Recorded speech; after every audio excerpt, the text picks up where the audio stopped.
They say you can hear a whisper if you stand outside the old house on Granger Road long enough.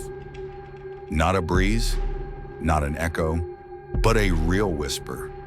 Low, guttural, and meant only for you. Most folks in the town of Bracken, Ohio, know better than to even drive past the place after dark. But when you're 17, you think stories like that are just fuel for campfires and TikTok dares. That's what Lucas and I thought anyway, the night we decided to go inside. We'd been talking big all week. "Let's do something scary," Lucas said, half drunk on a bottle of peach schnapps he swiped from his mom's liquor cabinet. "Something real, something we'll remember." The Granger house was the obvious choice. It had been abandoned for over 30 years, untouched except by vines and time. Everyone had a theory about why it was empty. Some said a man killed his family inside. Others whispered about a cult, or a sealed-off room in the basement no one ever opened. But no one had real proof, just rumors. And we were dumb enough to want to be the ones who got it. The house looked even worse in person than in the photos. The front porch sagged like it had tired knees, and most of the windows were black holes, either shattered or covered in mildew. It sat at the end of a gravel road lined with pine trees, the kind that block out the moon. Lucas had brought flashlights and I had my phone, ready to film everything.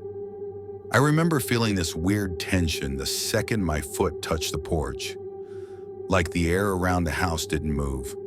No wind, no rustling trees, just stillness. Lucas laughed it off, but I noticed he kept glancing behind us like he expected something to be there.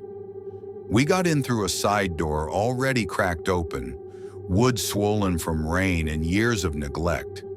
The inside smelled like rot and mold, like the house had been quietly decomposing from the inside out. Wallpaper peeled from the walls like dead skin.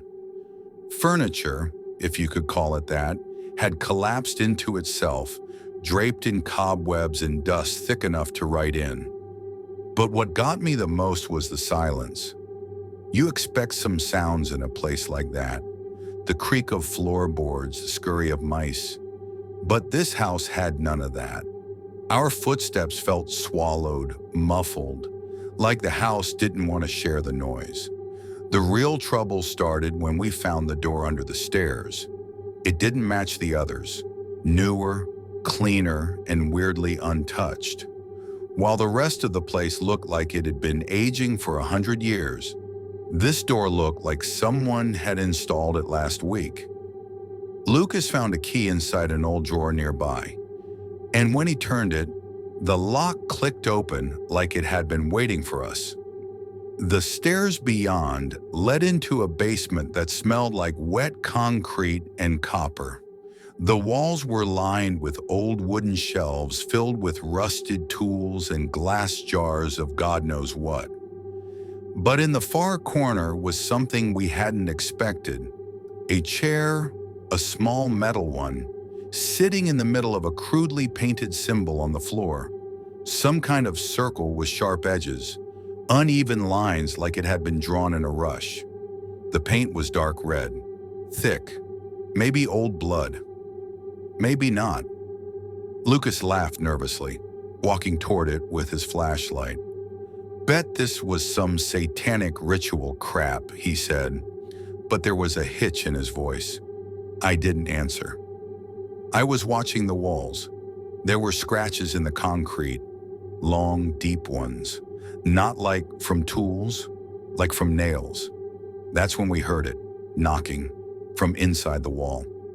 3 slow, heavy knocks, then silence. I whispered, "Did you hear that?" And Lucas nodded, backing toward me. But the chair, God, the chair. It tipped on its own and skidded a few inches across the symbol, scraping against the floor. We bolted.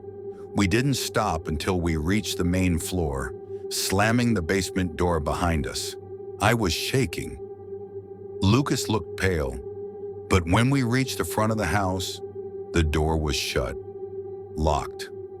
We hadn't touched it.